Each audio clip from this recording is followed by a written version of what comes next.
pig, pork chop, chicharon, baboy. Oh, yan talaga ang paglalarawan ni Dr. Loren Badoy kay Tambaluslos, mga kababayan. Na ang duming maglaro eh. Sabi ni Dr. Loren Badoy, ginagamit ang pinagbabawal na teknik, mga kababayan, para makuha ang kanyang ambisyong maging presidente.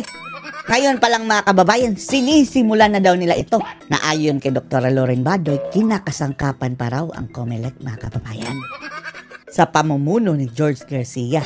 Ganyan daw ang gawain ng taong yan, mga kababayan eh. At simulat sa pool pa lang, yan na talaga daw ang kanyang estilo. Etong napakaduming laro. Panoorin niyo po ha. Patterns talaga yan. Pattern. Ang buhay ni Martin Romualdez, hindi yan nanalo ng patas. Isipin nyo na lang ha. 3 kalaban niya, mga kababayan, sabay-sabay na na-disqualify. Wow. Walang kalaban. Nag-iisa. Tapos ang nakakatawa, kung walang kalaban, mga kababayan, dapat mapunta lahat sa kanya ang boto ng taga-Tacloban, Leyte, mga kababayan. Eh hindi, lahati lang daw, oh. Ayon dun sa Pusi Crizet, ang napunta sa kanyang boto. Paano kung may kalaban yan na malakas-lakas, mga kababayan, ano? Siguradong talo yan si Tambaluslos. Makikita nyo naman sa kanyang lugar, mga kababayan. Tingnan nyo, ang kanilang palengke mismo, mga kababayan. Yan ang nagsasalamin sa pamumuno ni Martin Romualdez, mga kababayan. At yan na talaga ang gusto niya. Wala siyang balak, mga kababayan, na ipaunlad ng Leyte. Lalong-lalo na yan Tacloban. Dahil kung uunlad na yan, mga kababayan, hindi na nila mababayaran sa tuwing eleksyon. Hindi na nila mabibili ang mga boto. Kagaya ng nangyari sa Davao City, mga kababayan, na itong kampo ni Nograles. Grabe, billions and billions of ayuda, mga kababayan. Binuhusan ng binuhusan ang mga tao ng ayuda. Vote buying na yan eh. Pero hindi pa rin sila nanalo, mga kababayan. Dumilang sa kuko ang nakuhang numero ni Nograles. Puro boto yan. Puro pananakot sa kalaban para wala siyang kalaban. Hindi yan marunong lumaban. Si Martin, duwag yan. Duwag! Martin, sabi ni Loren Badoy. Baboy na yan. Ang baboy! Ano nga ba yung sabi? Mga hybrid daw, mga kababayan, ang tao dyan sa Kongreso. Kalahating baboy, kalahating buhaya. Ay! Nako. Walang alam yan. No? So, ang ginagawa niya ngayon ay yung ginagawa niya buong buhay niya. At mahalagang-mahalaga si George Garcia sa plano ni Martin Romualdez na maging Pangulo ng Pilipinas. No? Kasama din sila. Oh, kita nyo? Halos magyakapan na, mga kababayan. Oh, ang sagwangan tingnan. 2 lalaking, mga kababayan, ganyan kadikit. Para ng, ano kayo? Magjowa? Bakit ang touchy-touchy ninyo? Tapos halos magyakapan na, mga kababayan. Ay, nako. Pandak pala itong si George Garcia. Sa Marcos dyan at saka si Bongbong Marcos. Kasama pa si Admiral at saka si mga kababayan. Si BBM. So yung ginagawa nila ngayon sa Davao, yan yung nakikita natin na pambababoy ni George Garcia. Pero believe tayo sa taga Davao, mga kababayan. Hindi nagpabili dito sa mga pagbuhos sila ng ayuda. Napakaganda ng ipinapakita ng mga taga Davao sa Pilipinas. Landslide victory ang mga Duterte, mga kababayan. Ang mga Nograles, totally demolished. Lahat ng pamilya Nograles, mga kababayan, olats. Hindi sila nabili ng pera. Hindi nabili ang mga boto nila. Binuhusan yan. Billion-billion. Billions. Pero ang porsyento lang yung sa loser na si Carlo Nograles na point lang, mga kababayan. Gatuldok lang. Kumpara kay Tatay Digong. Traitor na yan, no?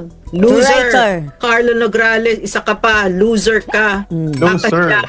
Billion-billion yung dinala mo. Apparently, ba, kababayan, akala natin mayroong parang diversionary, mga kababayan lang na mayroon silang magic dyan. Na biglang magicin si Nograles sa maging mayor. Pero, yun pala, mga kababayan, talaga lang, eager na eager pala. Sa tingin ni mga kababayan, Carlo Nograles, kaya niyang talunin talaga si Duterte dahil ang dami niyang ayuda. Ay nako, ambisyoso. No, kasama mo yung asawa mong arte, di ba? So, kapatid din. Yung talunan din, mga kababayan. Si Migs. Yan, so, yun, pero ilang porsyento ka lang. Diba? Loser ka talaga. Loser, kawawa. So, sobrang layo. Alam mo, Eric, akala ko tumatakbo lang siya para sa pera, si Carlo. Dahil buo sa kanya ayuda. Yung pala, kasi malamang isip ko, alam naman niya siguro matatalo siya kay Digong. Hibang lang mga kababayan Ang babangga kay Tatay Digong. Wala nang pinagawang poster si Tatay Digong Duterte. Ang gumawa lang mga kababayan, yung mga ibang kandidato na dinidikit ang kanilang pangalan kay Tatay Digong. Si Nograles, left and right. Kahit saan-saan na lang ang pinapaskil ang mga poster, tapos yung iba nagalit mga kababayan. Nilagyan ang kanilang tindahan. Pinunit, inapakan ang mukha ni Carla. Hindi pala, talagang nangarap talaga siya. Pangarap na bituin. Suntok sa buwan, Nograles. So this is what we're seeing, no? Ang galing ng mga taga Davao. And for me, like PRRD, Davao is showing us the way. Kung kaya gawin ng Davao, no? Na hindi sila nagpapabili, dapat ganyan buong Pilipinas. At saka talaga, hindi natin palalampasin dapat yan si George Garcia, si Martin Romualdez, si Bongbong Marcos, yan si Lisa Marcos. Kasi kilala naman natin kung sino yung mga nasa likod niyan, no?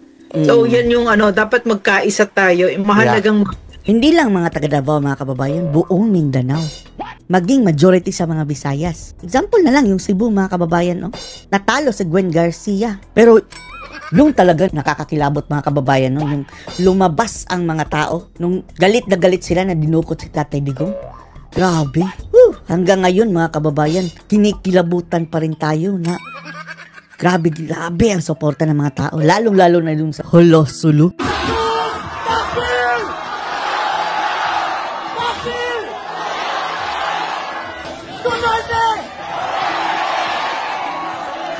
Grabe. Tigil-tigil na yung away-away na yan, no? Earlier, I had a question, no? Away-away within the, mga kababayan na Duterte supporters. Enough na. Nalilihis na tayo.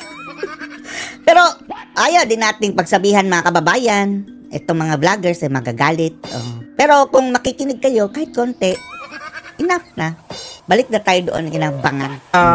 How are this spoiled Forbes Park crowd, no? This group. Park. How are they going to win over the Filipinos, diba? How, with all those grand political delusions of Martin Romualdez, Lisa Marcos. Tapos kabulukan na pinagsasabi ni Martin Romualdez mga kababayan? Nananawagan ako sa sambayan ng Pilipino na bantayan natin ang ating budget dahil baka kainin ng mga buhaya ang animal. Bantayan daw dahil baka kainin ng mga kawatan ang budget ng bayan. Animal. No, Bongbong Marcos. Sabi ni Gwanson, ikaw ang dapat bantayan, animal ka. About a dynasty. We can see that it's happening, 'di ba? That yan ang goal nila.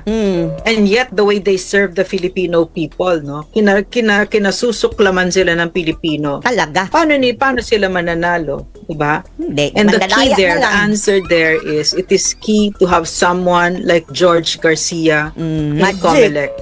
And we are what we're seeing. Tapos yung magsasalita mga kababayan na prone ito sa hacking, ganyan. Kinasuhan. This rotten, gagawin talaga nila yan, no?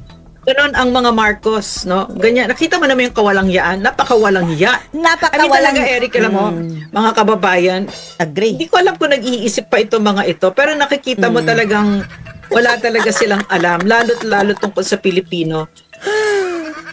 Laki sa layaw Jeff Brooks. Aminado mga kababayan. Yes. Hindi ko i-deny na lumaki ako sa Karangyaan. Yan talaga, may interview niyan. Hanapin nyo. Inamin ni BBM na lumaki talaga siya sa Karangyaan. Sa Pilipino, napakahalaga ng utang na loob. Isa yan sa number 1 trait na yan ang gusto.